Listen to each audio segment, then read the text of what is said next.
Como prometido, antes do intervalo, hora de entrevista importante aqui no nosso jornal, a gente tem ouvido os pré-candidatos à presidência da República, os nomes que já estão colocados. Hoje é dia de recebermos aqui no estúdio em São Paulo Renan Santos, que é pré-candidato pelo Partido Missão, partido recém-fundado pelo movimento MBL.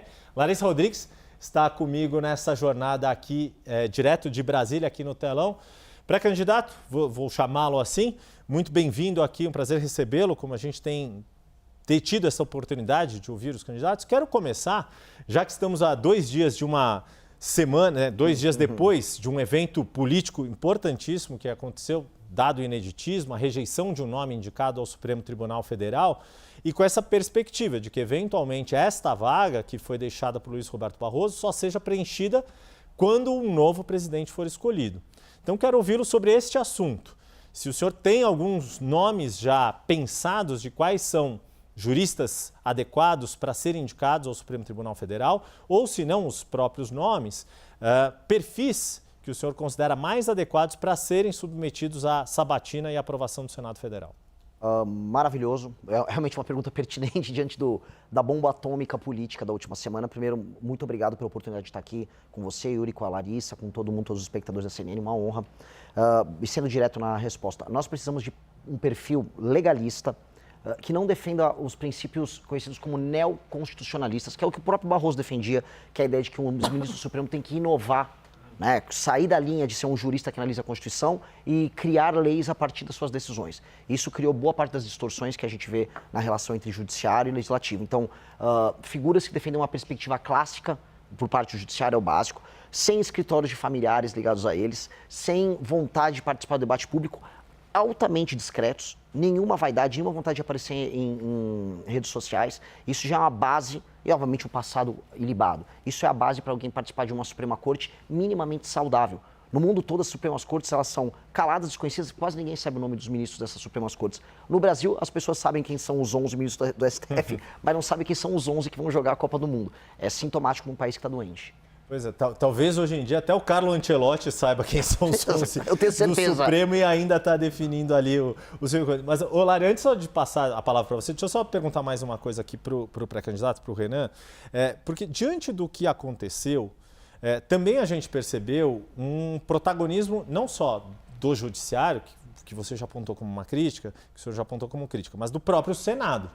E aí, qual é, na sua avaliação, o cenário que o próximo presidente, seja ele quem for, vai encontrar na hora de fazer as indicações? Porque além desta vaga, há a previsão de pelo menos outras 3 de ministros que vão atingir a idade de aposentadoria: Luiz Fux, Carmen Lúcia e Gilmar Mendes.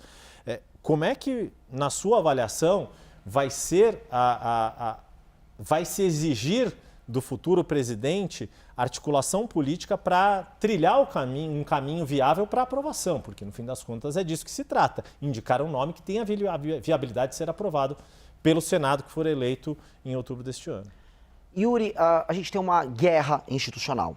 É uma guerra institucional entre legislativo e judiciário, pelos motivos mais diversos, e por vezes a gente vê alianças entre eles. O que mais se comenta é uma aliança entre uma parte do STF e parte dos senadores, anteontem, pela derrubada do Messias, somado também à derrubada da CPI do Banco Master. Tá? A CPI do Banco Master, ela seria, na prática, um problema para ministros do STF e para membros do Senado. Basta ver que o Alcolumbre ele está envolvido, a começar pelo barrigão dele, com o escândalo do Master. O Alcolumbre é uma figura que tem muito medo dos desdobramentos. Basta ver a questão previdenciária do Amapá, né? O Amapá comprou, através da sua previdência, títulos nem um pouco limpos do Banco Master. Então, há também nomeações na CVM que envolviam indicações do próprio Alcolumbre. Então, você tem uma relação de tensão e de aliança entre o STF e o Senado. E, na verdade, Poder Executivo, Legislativo e Judiciário, hoje eles estão em conflito nas atribuições, mas unidos na luta pela impunidade. Então é meio paradoxal. Às vezes eles vão se unir e às vezes vão se separar. Qual a função do próximo presidente da República? É alguém que tem que ter autoridade e projeto de Brasil.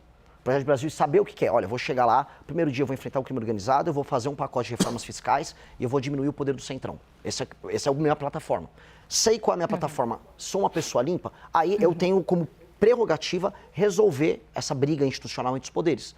E colocar na caixinha o judiciário, onde precisa ser colocado na caixinha, usando o Congresso, e colocar o Congresso na caixinha quando necessário. Um exemplo claro, o Flávio Dino, que é uma figura política que está do outro lado né, eu não concordo com ele nas premissas dele, ele está fazendo um trabalho que é importante em fiscalizar as emendas parlamentares de boa parte dos corruptos, dos bandidos que controlam o Centrão. Pois bem, não teria problema algum em me aliar com o Flávio Dino no enfrentamento político aos crimes que são cometidos usando parte do orçamento brasileiro. Mesma coisa me aliar com o Senado quando for para colocar o STF na caixinha. Larissa Rodrigues, o pré-candidato Renan Santos te escuta aqui. Tudo bem, pré-candidato? Boa tarde, obrigada por aceitar nosso convite. O senhor tem uma força muito grande nas redes sociais, né? Muitos seguidores e tem sido o seu principal canal de comunicação com o eleitor. E eu gostaria de saber como o senhor pretende chegar às pessoas que não usam muito esse canal, as pessoas mais velhas, que não têm redes sociais. Como o senhor tem pensado em trabalhar o seu nome, né, para torná-lo mais conhecido no Brasil todo, diante de uma eleição onde cada voto, ao que parece, será essencial? Perfeito, Larissa. Esse é o grande desafio. Eu sou presidente de um partido que foi fundado em novembro do ano passado. É um partido formado majoritariamente por jovens e pessoas que se uniram através das redes sociais para construir uma alternativa para o Brasil. Isso é o meu partido, isso é uma missão. O que nós pudemos fazer até agora? Eu convenci os mais jovens, ou seja, as pessoas que nos acompanham, a nos ouvir e a apoiar o projeto. E aí a pesquisa Atlas me coloca já com quase 24% entre o público de 16 a 24 anos, em alguns cenários com 11 a 14, no público de 25 a 35. Ou seja, é uma força muito grande. No recorte homens desse público de 16 a 24, eu estou em primeiro nas pesquisas. Então é um sintoma, isso está funcionando. Quem não me conhece, de fato, as pessoas mais velhas e uma parte importante do público feminino. O que eu já estou fazendo, que está começando a quebrar esse problema, é um trabalho extenuante de rodar o Brasil de carro e passar em todas as cidades que eu puder e em todas as rádios ser sabatinado igual eu estou fazendo aqui na CNN. Então, quando eu vou numa rádio no interior do Maranhão, no interior do Ceará, no interior de Santa Catarina, eu topo ouvir todas as perguntas, sou muito claro, sou muito aberto, sou muito honesto e apresento minhas propostas. É o que acontece. Naquela comunidade, pessoas mais velhas têm o primeiro contato comigo e aí elas vão me seguir nas redes sociais e a gente começa esse ciclo. Então, eu sou muito confiante em ser escrutinado e sabatinado pela imprensa, e não importa se a imprensa é um veículo grande nacional como a CNN, como um veículo pequeno numa cidade do interior do Maranhão. Eu acho que respeitar esse papel da imprensa vai fazer com que eu seja conhecido pelos mais velhos, e aí eu vou aos poucos quebrando essa barreira. A única coisa que me breca um pouco, eu não sou rico, não tenho o jatinho que os meus concorrentes têm, eu tenho que fazer isso de carro. Então eu furei pneu no Maranhão, é uma aventura meio que um rally, conhecer o interior do Brasil. E aí eu não tenho a mesma velocidade, eu poderia estar alcançando isso se eu tivesse dinheiro há 1, 2 meses atrás, os números que eu bati na Atlas, né? Não sei se o senhor já fez essa contabilidade. Quantos estados já deu para visitar por essa logística? Uns 8, 9. Mas quando eu visito, visitar, por exemplo, Santa Catarina, o Flávio Bolsonaro vai visitar só Florianópolis. Eu rodei de Chapecó a Tubarão e foi só metade de Santa Catarina, eu fiz tudo de carro. Então, Maranhão fiz ele inteiro, né? O estado todo de carro, eu gasto uma semana inteira visitando o estado.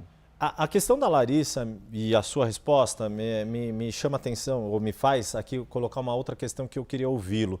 Como o senhor disse, o Missão é o partido mais novo, mais jovem fundado do Brasil, embora o MBL tenha uma trajetória já de mais de uma década, né? O momento em que o MBL surgiu e se tornou nacionalmente conhecido foi ali no processo de impeachment da então presidente Dilma Rousseff.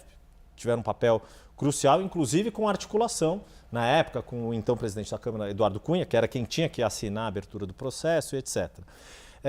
A fundação do partido, ela era essencial para ter uma candidatura como a sua, ou queria entender o que são as semelhanças e diferenças da atuação do MBL com Missão. É claro que a questão ideológica, né, isso é igual, mas o que muda numa atuação de um movimento social, de redes sociais, como o senhor já explicou, e passa a ser no CNPJ partido. Tem uma série de outras questões, obrigações, deveres. E quais são os objetivos do Missão? Crescer igual os demais partidos, no sentido de poder ter acesso a fundo partidário, tempo de campanha na televisão, ter essa participação institucionalizada como os demais partidos? Yuri, eu vou responder usando o exemplo disso aqui que está na nossa mão, o celular. O público da CNN é um público qualificado, tá? Então há muitos empresários que vão entender. A Apple, que é o exemplo que eu coloquei aqui, ela sempre trabalhou a ideia de fazer o software e o hardware. Então, elas fazem o sistema operacional do computador e dos celulares e o celular em si. E quando você coloca o sistema operacional junto com a máquina, o funcionamento é melhor, há uma elegância de design, tudo é melhor para a experiência do usuário. Do ponto de vista político, eu tenho que juntar as ideias. Então eu criei a segunda maior revista de política e cultura do Brasil, que é a Valete, um aplicativo, uma rede social própria para criar novas ideias. Nós criamos o Movimento Brasil Livre, onde a gente experimenta essas ideias através do ativismo, e o Partido Político Missão, em que nós institucionalizamos essa ação política. Então, toda a experiência da pessoa que vive as nossas ideias, ela é uma experiência que faz sentido, ela é coerente. Ela participa da produção das ideias, das discussões, dos fóruns de debate, ela vai para a aplicação nisso no mundo real, fazendo ativismo. E eu acho que ser um político sem antes ter sido um ativista é como um jogador de futebol que não participou da categoria de base. Você tem que aprender a protestar na sua cidade, pressionar um vereador no teu município. Se você não fez isso, você vai ser um político incompleto.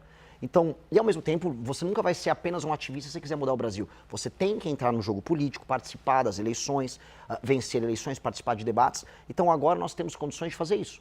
E havia uma demanda, tanto que a própria pesquisa Atlas demonstrou que o Partido Missão, com apenas 5 meses de vida, já era o 4º partido favorito dos brasileiros. Então, havia uma demanda reprimida por um projeto desses. Então, nós estamos entregando um projeto que é completo e, nesse sentido, o futuro para a gente será muito diferente do futuro da maior parte dos partidos brasileiros. Por que eu falo entre aspas? Porque eles não são partidos, são legendas. Se o Kassab vem aqui participar de um debate, uma discussão com você, Yuri, ele vai falar sobre como ele pode ou não apoiar o governo Lula, ou pode não apoiar o governo Tarcísio, ou seja, o Kassab não tem um partido. Ele tem uma legenda que ele troca favores com os outros.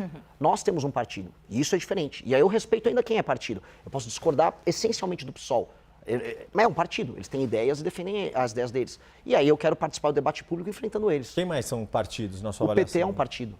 O PT é um partido de verdade, é um partido corrupto, é um partido com práticas criminosas ao longo da história dele, mas ele é um partido, ele defende teses, defende ideias, é oposição aos adversários dele. Agora, eu falar que MDB, PSD, PL, PP, União Brasil são partidos, isso é piada. Tanto que no Maranhão eu visitei cidades que eram administradas por todos eles e todos faziam campanha pro Lula.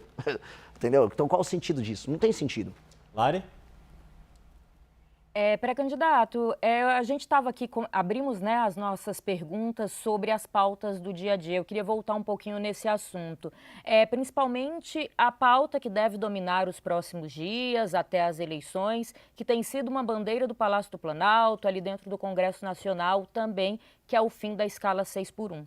Eu gostaria de saber qual a opinião do senhor, né, enquanto pré-candidato, se tem partes que lhe agrada ou não, e como tem sido aconselhado também os deputados e senadores, não necessariamente do partido, que é um partido novo, mas que, né, do antigo MBL, que andam junto com o senhor nessa esfera política, digamos assim.